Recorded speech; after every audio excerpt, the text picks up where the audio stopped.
Well, what would you want to know about the album? Oh, what's it called? It's called Nucleopatra. It's got songs and tunes on that I sing. I'm constantly asked this question. I really don't know what to say about the album. It's just another album that I've made. You didn't approach this with any different way that you would approach? In a very slapdash fashion. Every album that we've ever done, we've approached in a very... We're not really orientated so much towards mainstream commercial success. Making an album or making records is a great job to do, but there comes a time that if your record is successful, where you have to say, stop, I want to go and do another one. Like with the case of Spin Me Round was a hit now 11 years ago, and it's got to the point where I'm starting to feel like Judy Garland singing Over the Rainbow and seriously thinking of killing myself with diet pills, because I get tired of repetition, which makes it very difficult for record companies and things like that to work with me, because I'll only promote something for so long. I don't believe in milking something to the point of torture. But it is, we've done a new album. We recorded it about a year ago.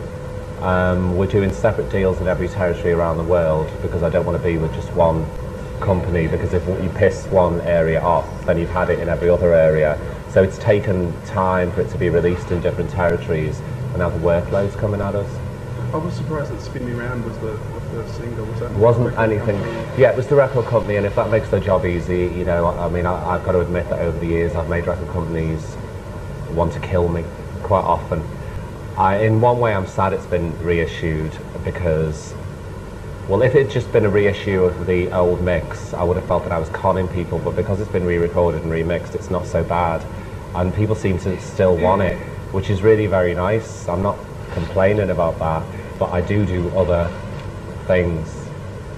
No, I don't dislike the guy. I mean, Pete Waterman had very little to do with the production side of records anyway. He was just like the brand name on it. It was the two people who we worked with, Mike Stock and Matt Aiken, that I have the thing against. When we initially went to them to do our first album, which was Youthquake and You Spin Me Round, because in England, I don't know how it is in other territories, they have the idea that dance music or disco music is particularly aimed at the gay market, which from my point of view it isn't, it's just the music that I do.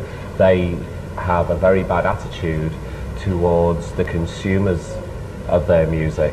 I've never worked with such vile human beings in my entire life. Pete Waterman was a different case altogether. From a business point of view, I thought they were very, very greedy, and I do have a bone of contention about the fact that they, well, how can I explain it? They started to destroy the creative side of the music industry, and they started to write the songs and create the artists, etc., etc. And I think that is an unhealthy thing in the music industry, and I think it's responsible for a lot of the recession and smaller record sales worldwide for people, because on an international scale, it's very hard for people to take Jason Donovan seriously on any level. His records may have been okay, I thought they were shit.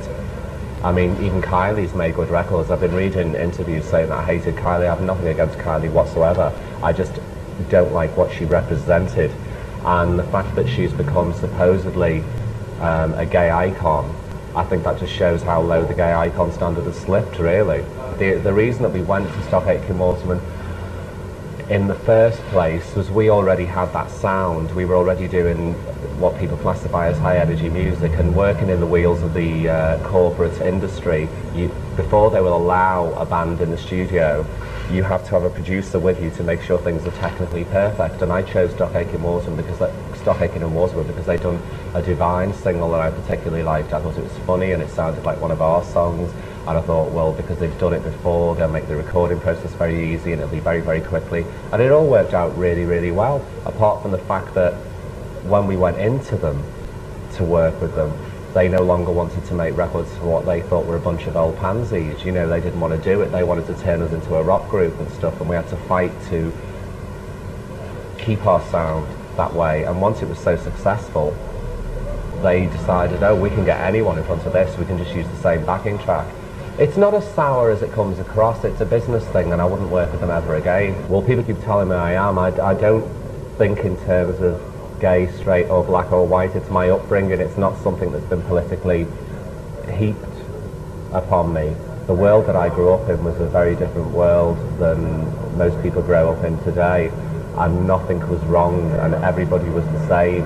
And now when I go out doing promotion work and, you know, doing interviews and stuff, people say, how do you feel about being a gay icon? Well, you know, how could I possibly say how I feel? It's just something that happens, and I don't really differentiate between gay, straight and black and white. You know, it's just one big mass of people to me.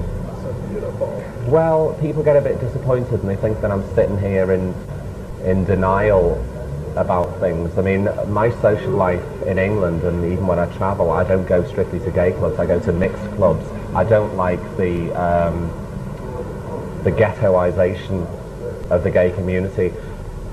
It's not an ideal world, and I don't understand the political ramifications of it. I know that in London, England, there is almost a gay ghetto, which is the Soho area, and it's probably the best area that there is in London, but it makes me a little bit sad that it's not more mixed. I don't know where the fault lies. Is it on the side of the gay community or the heterosexual community? I really don't know where the fault lies, but there's not enough mixing in England. I don't know about here. My sexuality and stuff like that, I mean, you can't judge a book by its cover, and I go whatever way the wind blows me. And the whole labelling thing, I've got to think of a much more intellectual way of answering this. It's not a question that I spend time thinking about, because to me it was never an issue. Never an issue. I'm happily married. Obviously I've, you know, experienced both sides of the coin. I have no problem.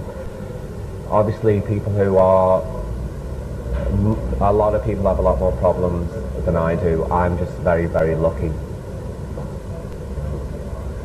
It's Steve and I, and whoever we choose to work with at the time. I don't want a rigid lineup, because I think that most people who are professional musicians suffer from what I call the greed factor. They want massive, massive commercial success. They'll do anything to get it. That's what they go into it for. If that happens to me, and it has happened before, that's just a bonus. That's not the main motivation. I'm not that passionate about being a professional musician. That's just something I do. I still haven't found the niche in life that everybody looks for, where you think, oh, I want to dedicate my entire life to doing this. Music's something I do at the moment. It's just a means to an end. I enjoy doing it, but working with other musicians who have spent all their life strumming away on a bass guitar, I feel that they become unhappy, and when I sense that unhappiness, I feel guilty, and when I feel guilty, I just think, piss off, go and do something else. And Steve's like the manager now, because I find it very difficult to work with ordinary managers, and he's also the producer and co-writer. It's better like that. We're just responsible for ourselves. We're not carrying anybody else's responsibilities. Just not ready for it. Well, I've got this idea now that anybody who's going to work in the music industry, because it's probably the toughest and straightest industry that you will work in. I mean, the media people and things aren't so narrow-minded, but largely the record company people I've dealt with, apart from my Australian record company, are all particularly twisted, bitter people, really old men who have strange attitudes. And I've forgotten the question. I just ramble. Oh God, I forgot the question. I always thought being in the music industry was about self-expression, and it appears to me that it's largely not self-expression.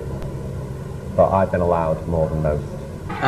Well, you know, I came here and I was talking to a lot of the ordinary press, the ordinary media, and they were going, oh, do you know what, you let yourself in for sleazeball. People's attitude was as though I was going to be really shocked.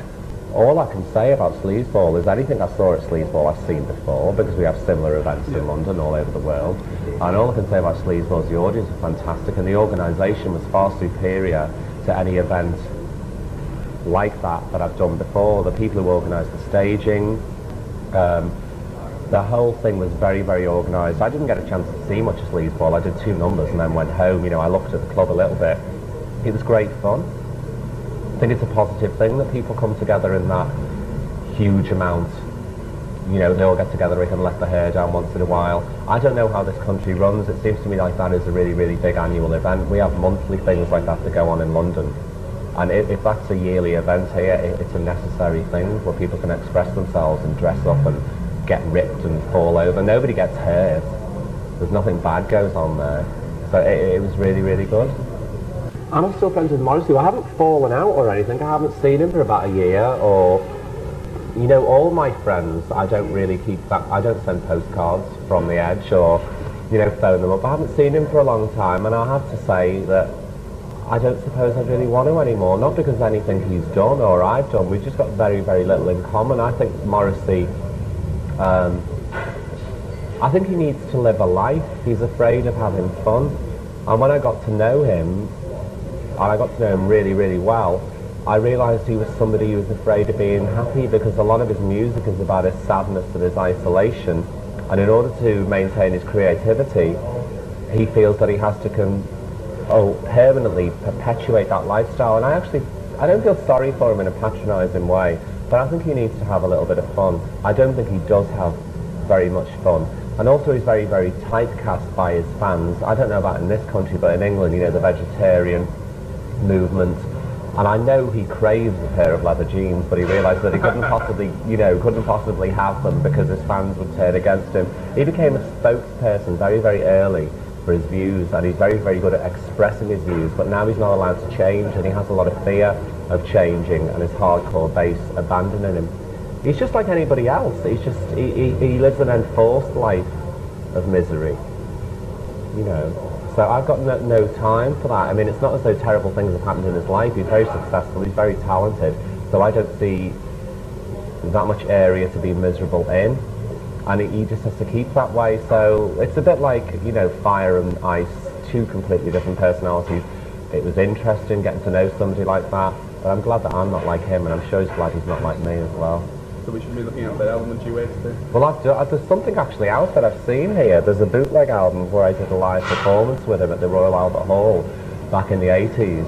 I can't even remember what the song is, but no, there wouldn't be any duets. I've got no compulsion to duet with anybody. So you wouldn't want to work with no musicians would inspire you? No, I wish Margarita Pracitano would cover You Spin Me Round. She's my favourite musician. I'm sure she would. Oh, I'm desperate for her to do that. You know, I arrived at a hotel the other day and they go, you know, I heard you were dead. I mean, no, I'm very much alive. Well, there's going to be, you know, here we go, the salesman promoting. What's going to be in the future? There's going to be a Greatest Hits album, but it's not just going to be the songs from the 80s that are just put on a CD and sold. We're re-recording them at the moment and having remixes done, so they've got a new slant.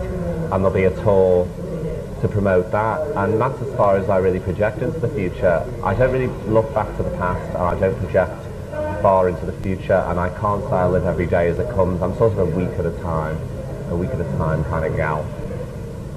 Excellent. Thank you very much. Oh God, that was really easy. Thank you. Thank you. It's great to You're welcome. Oh, it was great to meet you as well. Thanks a lot.